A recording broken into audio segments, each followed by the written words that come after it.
So this amendment addresses a longstanding mistaken impression about what does constitute a district in need that has led to a severe and persistent inequity for a number of student populations, but I'm going to speak particularly of the 11,000 students in 19 schools in the city of Norwalk.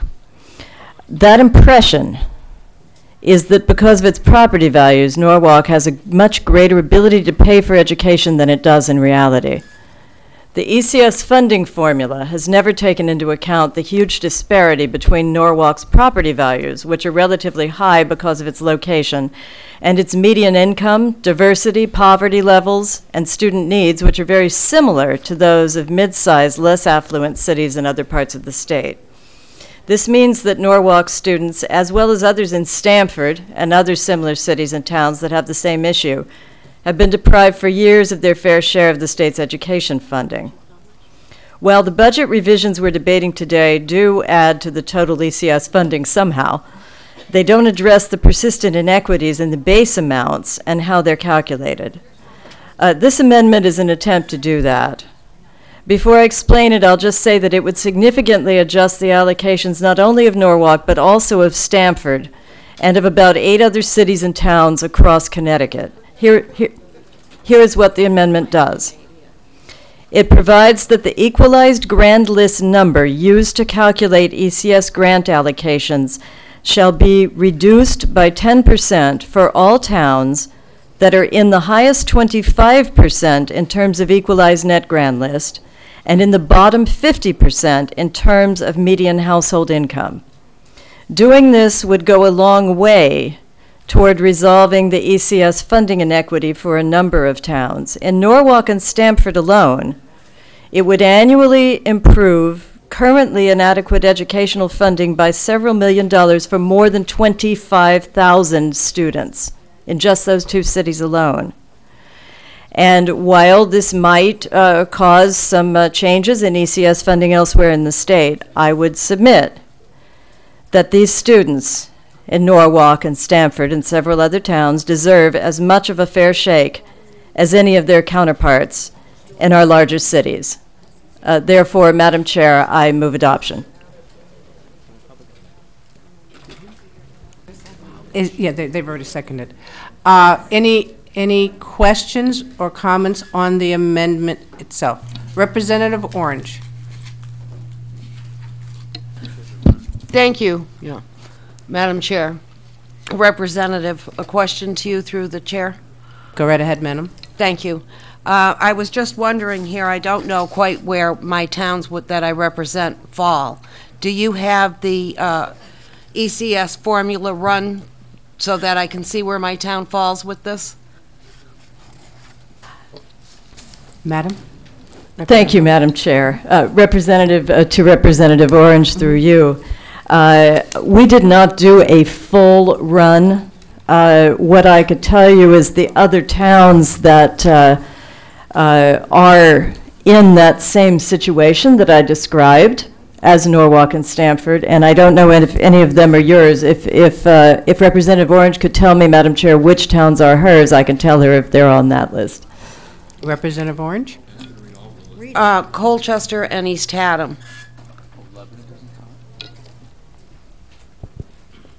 Thank you, through you, Madam Chair. They are not on the list of 12 towns that have that disparity.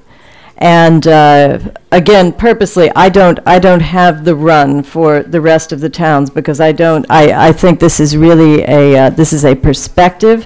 This is something that I would consider is very much a fair thing to do because we've gone for a couple of decades without recognizing this disparity.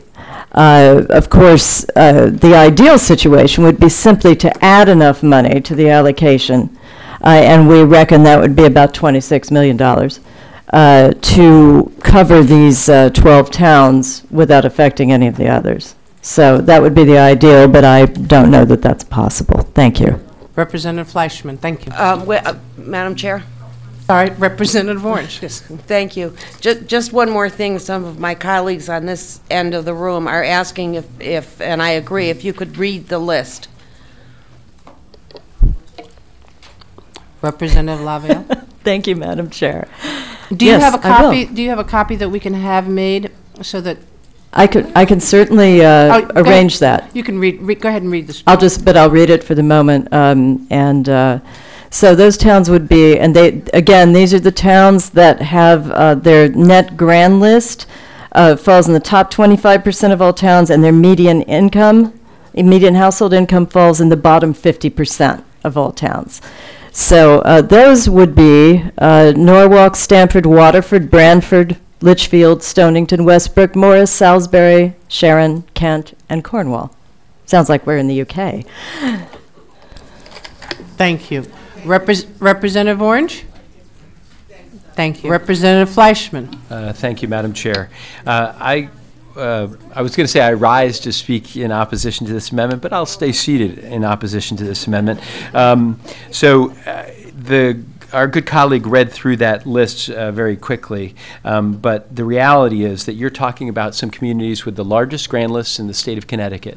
Another way of saying that is that they have the greatest local ability to pay of any communities in the state of Connecticut.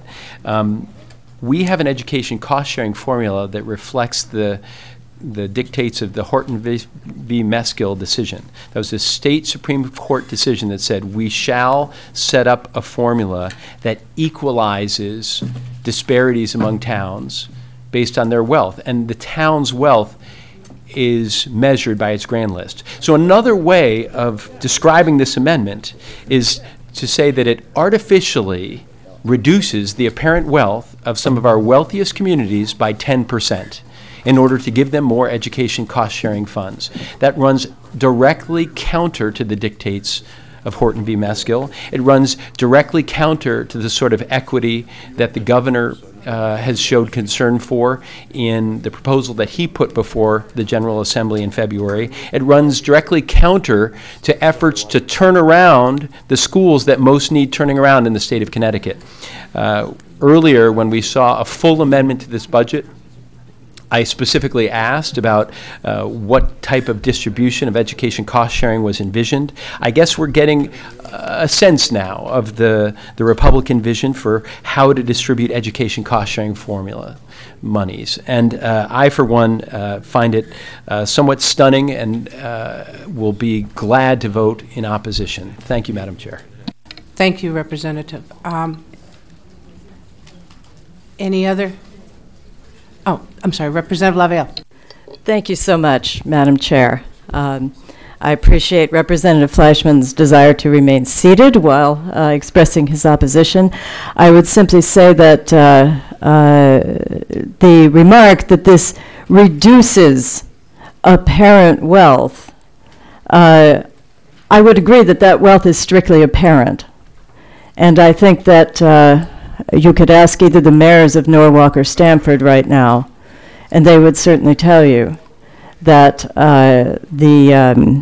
much of those property values do not represent accessible wealth or people's ability to pay, in contrast to their directly surrounding towns where that is not the case. Then there is no disparity between income and grand list.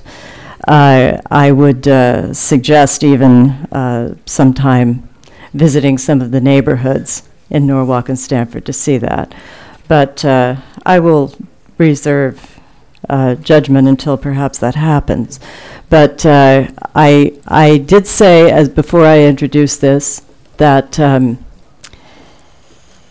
there are different perspectives, as everyone acknowledged before, on this committee in terms of what is a community in need and what constitutes that. And I would be very surprised if one were to seriously refer to either Norwalk or Stamford as a wealthy community. Thank you very much, Madam Chair. Thank you, Madam. Representative Miller. Thank you, Madam Chair. I would like to thank my colleague from Fairfield County for bringing this to our attention.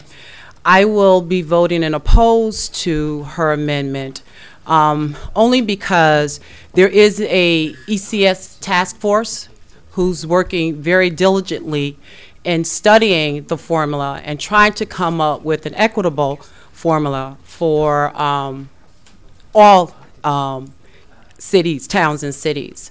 I know that we have representation from Fairfield County on the task force that truly understand the needs. My district is not a wealthy district. So we do have pockets of poverty in Stanford. And so again, I will be voting against the amendment so that we will not interfere with the duties of the task force. Thank you. Thank you. Senator Hart. Thank you very much. I basically want to say something because I do think that Representative Lavielle and Representative Miller have pointed out one of the dichotomies that exists in Connecticut, that of very wealthy, property-rich towns that have the large numbers of children who come from homes that are more modest or sometimes even below the poverty level. And it really is a kind of a difficult conundrum that we're in as a state, because those same children in those same wealthy towns with those large grand lists are part of the achievement gap. So that in spite of the wealth of these communities, obviously the money isn't getting into education in the way that it should if the money is actually fluid enough to get anywhere, which I'm hearing Representative Lavielle say that maybe its fluidity is in doubt. So I guess what I want to say is that I really agree with the governor in the way that he is handling this whole education issue and beginning to look at achievement as the driver of the resources and the achievement gap, because then that sort of negates the whole discussion about whether or not it's your grand list, but it's really whether or not what it is you do in your community actually works on behalf of all of the kids. And when it doesn't, I would argue that there does need to be intervention on behalf of the state. I don't know whether or not I would argue that it should be through the vehicle of the Educational Cost Sharing Grant because of Horton versus Meskel. But I do believe that we have an obligation to do something about that. I think that the governor, through his alliance school districts and through the commissioners network, has identified a way that sort of helps us get past this argument of ECS. And I really think that we need to do that, because there are towns that have, those kids, plus they don't have even the perceived ability to pay. And Horton versus Meskel basically tried to address that. I think that we've got to look at other remedies for the achievement gap. The governor's done that, and to the degree that we've been able to, we are addressing that through at least our budget proposal. And I've been privileged to sit on the achievement, the ECS task force. And basically what we've done in the past is that we've used both the net grand list number as well as the median household income number, because we haven't been able to figure out this debate. So I want to thank Representative Lavielle for bringing this to our attention. I think it is a real problem, but I want to urge the committee to vote against this method of solving the problem.